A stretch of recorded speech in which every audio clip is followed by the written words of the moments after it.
Good morning from the future. This is the G. I am unbelievably exhausted, my friends.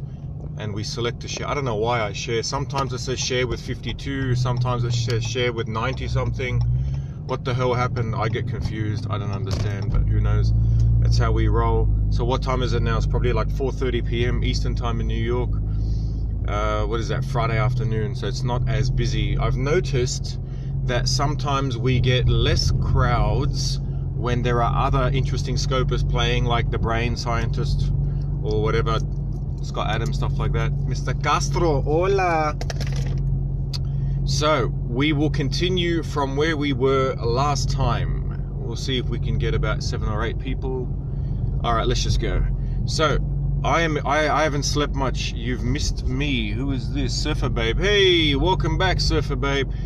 Lovely to see all of you. Just Simon. My friends, I am beyond exhausted. It is now sunrise the next day. I haven't slept since the day before yesterday, Australian time. I did get a couple of hours, like a nap in between, but that's about it. So I'm going to go home and crash and get up again and go back to work. But thank you. I've been driving buses all night. Man, it was so bad. I almost fell asleep. It was not good. Had to pull over and close my eyes for 10 minutes. Anyway, I'm gonna go back to sleep. Well, this is, I have to say a massive thank you to Platinum Mimi and all my other Patreon supporters, because of you guys, I don't have to do as many night shifts and can still scope with you guys while doing my uni at full time. So thank you very much. No, I would have been working more if it wasn't for them. So I owe you guys these scopes, dedicated to my Patreon, and to Aki, who pre-ordered another book, and to Alias, who got one of her friends to pre-order another book. So we're getting there. All right, let's don't drive and broadcast, dude. Hey, who said I'm driving? This car drives itself. No, but anyway, so seriously, let's talk about Hezbollah and what happened. So let's step back a bit. Yesterday we gave the scope about the Pocahontas, the post-apocalypse, and how Lebanon turned from a Western country into an identity politics-based country. So now what happens is that people vote in their, I guess, their genetic or social predisposition. So if you are Shiite, you vote for Hezbollah. If you are secular, you vote for the secular movement. If you are right-wing Christian, you vote for the Christian movement, you know? That's how it works from now on. And basically it's all about who can outbreed the other person, who has more children. And that's basically where America's heading. So it won't be long, might be maybe 2 to 3 generations. And the ones that sort of have 5 kids as opposed to the ones that have 2. The ones that have 2 are done, because in 2 generations you're still going to have the same population. Whereas the ones who have 4 or 5, doesn't matter who it is, the Amish, you know, whomever it may be, they will be the ones who will be able to outvote you. There are certain ethnic groups that will always vote, you know, Democrats, some that will vote Republican. You better get busy, damn straight, my friends. And that's how it will be, and that's exactly what happens in Lebanon. We have the right-wing Christian party that really has no votes anymore because you know, they barely have any children. They tend to focus more on education and literacy and PhDs and stuff like that. My cousin got her PhD only after she changed her topic in political science from Israel to the occupied territories. They would not allow her to graduate as long as she had the word Israel in her PhD. She had to change it to occupied territories. That's how it works, my friends. Identity politics at its best, and that doesn't change. You have that in California. Yeah. Anywho, so we spoke about the post-apocalypse. We spoke about how the war stopped in 1991, and only because the Western government was forced to rewrite its constitution. So let's jump back to 1982. 1982, and this was the peak of the fake right that had risen up after 40 years of terrorist attacks, with the handsome, lighter-skinned Obama, who basically was like the Trump guy, pro-Israel, let's make Lebanon great again style, and, you know, had the right wing rise up underneath. He was assassinated by the communists, Obama, but his politics were Trump. Like, he was a Trump politic, but he had Obama's charisma, so he was basically unstoppable. So he was assassinated by the communists, and then of course the fake right rose up after that and murdered 6,000 Muslims in one night, then started murdering liberal Christians and everyone, as I mentioned. Anyway, they then formed their own militia in the south of Lebanon called the South Lebanese Army. And they had sister militias. They had one called Hurres al-Arz, which was the Protectorate of the Cedars. They were funded by the Mossad in Israel, Ernie Banks, and they became, the most advanced militia in Lebanon, and they were like brothers with Israel, as historically the Lebanese have been. They helped Solomon build his temple, etc., whatever. You can be for or against that. I'm not really taking sides here. Here comes the blowback. So what happens? We have the rise of the Christian militia that take over the south of Lebanon and form their own government. Their own government that we're all about the Christians, we're all about, Westerners, freedom, and Israel. So what happens? Well, the small Shia minority had nowhere to go. So what do? With the help of Iran, that had recently become taken over by the revolution in 1979. It had now been 3 years. What do? They form a little terrorist group called, you guessed it, Hezbollah. Hezbollah's manifesto back in 1982, this was before the new modern Hezbollah that you guys know about that's infiltrated the government of Lebanon, etc. And I'm not for or against. As I said, I don't think it's healthy to have, a terrorist organization as part of your political bloc in the country. I would suggest maybe that's not a good idea, but this is a natural manifestation. So the original Hezbollah had a manifesto which was to turn Lebanon into an Islamic state and to wipe out Israel. And of course it was a proxy for the Iranian regime that had now been 3 years into its life after 1979. Actually, that revolution was brought into power with the assistance of the American CIA, believe it or not. Talk about blowback, huh? Blowback's a bitch. So they deposed the Shah and brought in Iran into the revolution and Khomeini. And because of that, Khomeini actually helped Hezbollah come into power into Lebanon because of the rise of the Christian militia in Lebanon, which was a blowback because of the 40 years of terrorism by the Islamic minority, or the radical Islamist minority, and the communists against the Christian government. So here you go, multiple blowbacks. Hey, people blowing each other. Anyway, so then they form, so then they remain a terrorist group that cannot be gotten rid of in the south of Lebanon. Strictly Muslims? Not anymore, no. And it's not just Muslims, it's Shia. Specifically, it's Shia, and it's a Persian-based, Iranian-backed militia. But they have allies. Anyway, so we'll get to the allies in a moment. Anyway, 1986 comes around, and we're almost at the end of the Civil War, right? And here comes this guy. It's now been 4 years since the assassination of Bashir Gumayel. As I told you, he was Trump in Obama's body, right? Basically. And he was assassinated, and then his right-wing party then had fractioned into two parties.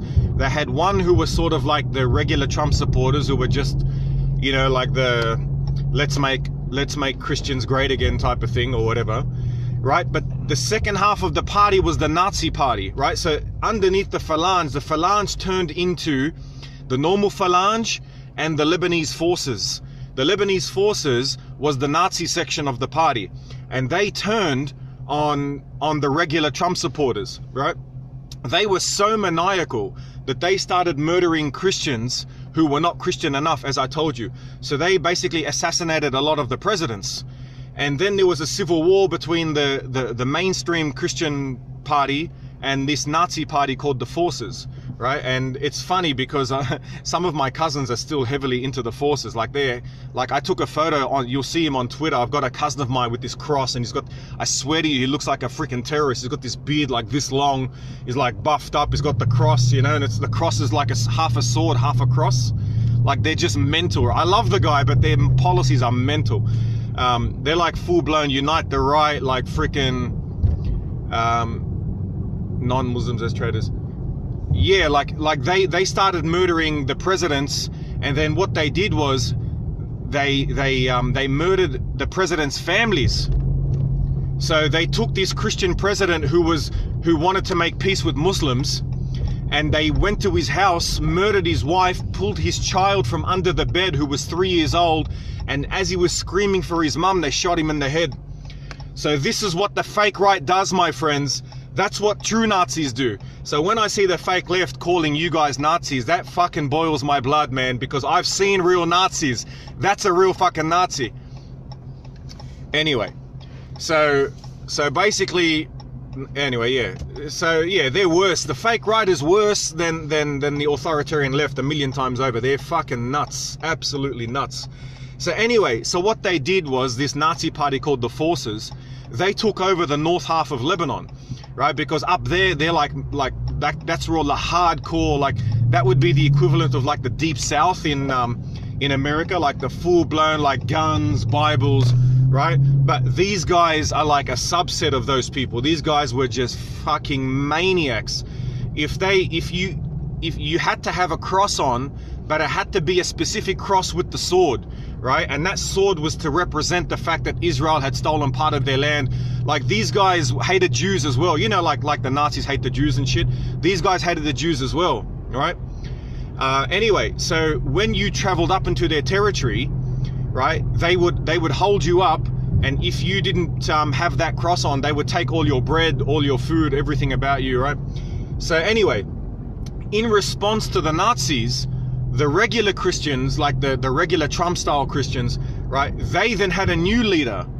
And this new leader was called Michael Aoun. It's Aoun. Michel Aoun, his name is Michael Aoun.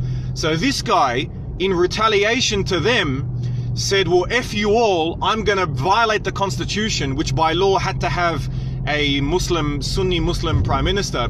And he made his own government of all Christians. He's like, F everyone, I'm making the president Christian, the prime minister Christian, the head of assembly Christian, everyone's a Christian, F everyone, right? So then that government was like allied with Israel. It gets a bit messy, right? And then, of course, as we know, Israel occupied the south of Lebanon, and they funded their own Christian militia, and these people were called, I think it was called the Uwait al-Libnaniya Janubiyya or something like that. It was called the South Lebanese Army. And the South Lebanese Army were like radical. They took over the whole south, right? So now Lebanon was now divided. We now had in the north, we had the Nazis who took over north of Lebanon, and who were now fighting with the Sunni Muslims in the north, and they lost that war. And then you had most of Lebanon run by Michel Aoun. Nah, it got even worse. Run by Michel Aoun, who turned the whole country into like this Christian country, which was illegal. It was an illegal government. And then in the south, you had the Israeli-supported South Lebanese army. Now, what did that happen? Well, Hezbollah in this time, as they were all fighting each other, Hezbollah as a terrorist organization is growing and growing and growing. And their job was to wipe out all of Lebanon's Sunni Muslims and Christians to make it into a Shiite Islamic state backed by Persia or Iran, by the new revolution which America had helped bring into power, so then they could take over Israel and turn Lebanon into an Islamic state and wipe out Israel. I know, it's amazing. It's like worse than Days of Our Lives. Crazy shit. Anyway, so then what happens, right? The left-wing government of Israel under Ehud Barak in 2000, right? They're like, you know, let's get out of all these countries. You know, we don't want to get involved. Let's be peaceful. Let's love each other. Let's all that shit. So Ehud Barak decides to get out of Lebanon, right? Now, I'm skipping a lot of stuff, obviously. All right. So he gets out of Lebanon. And by this time, Michael Aoun, the guy I just told you about, who formed that illegal government, like the whole Christian government, you are more than welcome, my pleasure. He then has a target on his back, right? Because of the Nazis and the crazy Christians and the southern Christians who were backed by Israel, and that was a combination. There was a guy called Ilyas Saad, I think his name was. Anyway, they all started fighting each other. So this guy had a target on his back. So then he runs away to France. So France take him in, because France at that point was still sort of pro-Christian Lebanon, right? But obviously they've turned now. Anyway, so he goes to France and disappears, right? So he's now in France, and that's the end of him. So you think that's the end of him. Anyway, So he disappears into France. Everyone's gotten rid of him. The head of the Nazi party, who's actually third cousins with my grandfather. Can you believe that shit, man? My grandfather's third cousin was the head of the Nazi party. Anyway, this guy was a war criminal, right? And anyway, they ended up locking him up in jail. Yeah, his name was Samir Ja'ja. So Sammy Gaga. Gaga. Anyway, so they locked him up in jail. He was a terrorist as well. And as you guys know, like, Nazi terrorists are way more dangerous than the Islamic radicals, because these guys, right, because their religion doesn't teach them to fight violence with violence, the ones who are violent are really, really psycho, right? So he was like, this guy was like a tactical genius, and he was able to assassinate every single president. What about when we say in Arabic, like, one after the other, he assassinated president after president after president. Yeah, the guy was insane. Anyway, so he got put into jail, and that was the end of him. And then when Israel withdrew, the South Lebanese army was taken out. Who were they taken out by? Guess who took out the South Lebanese army when Israel withdrew because of Ehud Barak and the Labour Party and the, you know, the left-wing party in Israel? Hezbollah took over the South Lebanese army, wiped them out, and took over south of Lebanon. So Israel withdrawing from Lebanon created the superpower of Hezbollah, which took over South Lebanon in the year 2000 and has reigned in South Lebanon ever since. And there you go. So they've been gaining in power. They got legally elected into the government, and they were successfully able to continuously bomb Israel, right? And when ISIS, now what happened here? Here's the next thing that's hilarious. I'm going to skip forward a bit. When George Bush, the genius, wiped out Saddam Hussein in the Middle East and caused the blowback, which eventually led to the rise of ISIS, the only people that were able to save Lebanon from ISIS was, guess who? I want someone to know who was able to save Lebanon from ISIS. It wasn't the Lebanese army. They weren't strong enough. Have a guess who it was? Who knows who it was? Someone knows. Anyway, we'll see if anyone knows who it is. Hi, H. Yes, it was H. It was Hezbollah.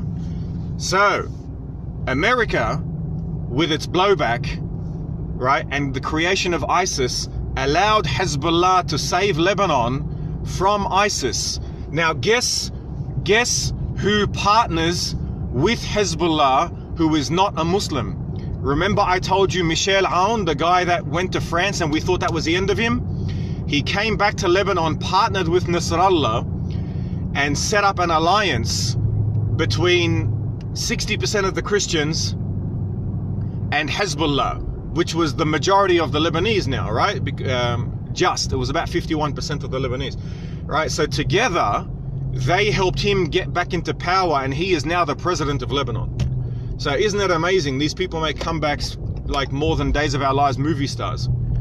Anyway, so I'm skipping a lot of shit because there's a lot more blowback and shit that's going on, right? So for example, the Prime Minister, who's a Sunni Muslim who represents 30% of the country, because 30% of the country is Sunni Muslim, those people were absolutely horrified that Hezbollah has been gaining power, because Hezbollah are Shia and they are Persian. And the Persians, yeah, I know, the Persians and the Saudi Arabians are struggling to become the superpower in the Middle East. So Saudi Arabia is backing the Sunni Muslim movement, and that is led by the Prime Minister of Lebanon, whose father was assassinated by Hezbollah. The Persians are backing Hezbollah, who have just saved Lebanon from ISIS. So now even more Christians are supporting Hezbollah, even though a lot of them hate them. So, you know, the original Nazi party called the Lebanese Forces, that guy's out of jail. The guy, Samir Ja'ja, who was put in jail for the act of terrorism, got bought out of jail. And guess who got him out of jail? Saudi Arabia got him out of jail. Now, why did they pardon him out of jail? Saudi Arabia is backed by the US, and the US is against Iran, and Iran is backing Hezbollah. So they got this terrorist out of jail deliberately to join with the Sunni Muslims, even though he's a Christian but he's a Nazi. He joined with them together against Hezbollah and the other Christians who are backing Hezbollah out of fear of ISIS. So I don't know if anyone's been able to follow all of that, but basically America backed a terrorist, the head of the Nazi party, and this was done during Obama's reign, by the way, and George Bush. So they got him out in order to join the Sunni Muslims to fight back Hezbollah, because Hezbollah is being backed by Iran. Yeah. So you can imagine why the Lebanese absolutely hate the US, right? Monty Python in the, yeah, I know, Lebo Monty Python, Nazi party. Look up Lebanese forces. They, I mean, today they're Christian nationalists, but they're you know, but back in the day and in their full power, they were the Nazi party of Lebanon. Yeah. In fact, they looked up to Hitler. Hello, hey, my fellow Aussie. How you going, brother? At least you have good taste in music, my friend. That's another Prince lover right there. Alrighty, Pablo. Hola, bienvenidos, Pablo. ¿Cómo estás hoy? Anyway, so that just shows you how blowback works in multiple dimensions. This is an orgy of people blowing in different directions. Sister, lol, I'm in Melbourne. Hola, sister. Anyway, so that's the end of the story. And now in Lebanon, all you have is identity politics. Now that the now that you have Nasrallah, and now the thing about Nasrallah is that he's actually a political genius. So what he did was he rebuilt a synagogue in southern Lebanon, and he's been taking care of it, and he wants to bring back Lebanese Jews to Lebanon, right? Because he said he's not against Jews, he's against Zionism. Right now, you don't have to believe anything the guy says, but the point is that he made a politically genius move, because that actually helps a lot of the southern Lebanese Christians who are unbelievably allied with Israel, right? And a lot of them have now been able to come back to Lebanon and have been pardoned by the Lebanese government that considered them traitors for siding with Israel. And the Lebanese government that considers itself the real Lebanese government is the pro-Israel government, which is still in Israel, and they're called Harresatul Arz, which means the protectors of the cedar, and their head office is in Israel, and they're protected by the Mossad. And all of their fighters, I'm Lebanese, yes I am, all of their fighters were trained by the Mossad, and the Mossad said that they were the best fighters they'd ever seen, and you know, all this type of crap, but there's not many of them. So anyway, that's what happens when a country collapses. When you lose your belief in Western values and you decide to randomly open your borders to anyone, as opposed to only the people who love what you love, of any culture, of any religion, I don't give a shit, but they have to have their priorities straight, right? So what happened was there was an open border party in Lebanon called the SSNP. It was called the Syrian Socialist Nationalist Party. And actually they were an undercover communist party, and they believed in pan-Arabism. So they believed that all Lebanese were Arab, and they didn't recognize the border between Lebanon and Syria, and they wanted to make all of it just one country, sort of like what Hillary Clinton wanted to do with Mexico and everything else. Anywho, the original Christian government in Lebanon executed their leader back when there was still capital punishment years and years ago. But of course they were still around, so they actually sided with the radical Islamists. Pan-Arabism, yeah. Like the Egyptian Jamal Abdel Nasser, yeah, that's right, the one before Anwar Sadat, yeah. Back in the 70s. He's the one who was able to successfully beat Golda Meir and almost took down Israel. Man, that cost her presidency, her prime ministership.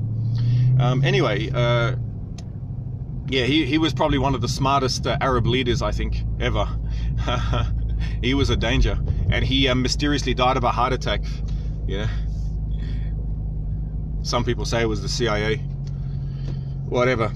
So, paint something. The whole world is here.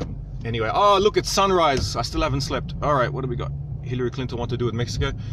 Based upon WikiLeaks, she was talking to Brazil and wanted to make a one country of the Americas, which came out on WikiLeaks. Huge mindfuck to learn we weren't the good guys. That's interesting that Americans don't know that. That blows my mind. Yeah, that's right. Yom Kippur. That's right. You know what Yom Kippur means in Arabic? Yom al-Kafir, the day of the infidel. The day of the infidel. And in Hebrew, it's the Day of Atonement. Very funny. And that's because in Arabic, al-Kufr, which is Kippur, the same word, in the Sunnah Hadith, it's because Jews and Christians are the ones who will pay the price for the Muslim sinner. So then they can go to heaven on behalf of the Christian and Jew who will take their sins and go to hell. And so, yeah, same root, yeah. Yeah, Kippur and Kufr, yeah, it's the same. Because the Hebrew P, modern Hebrew P, is the Arabic F. Yeah. Yeah, it's you're the good guys. Yeah, it's such a shame. It's such a shame. The American good morning, nice toes.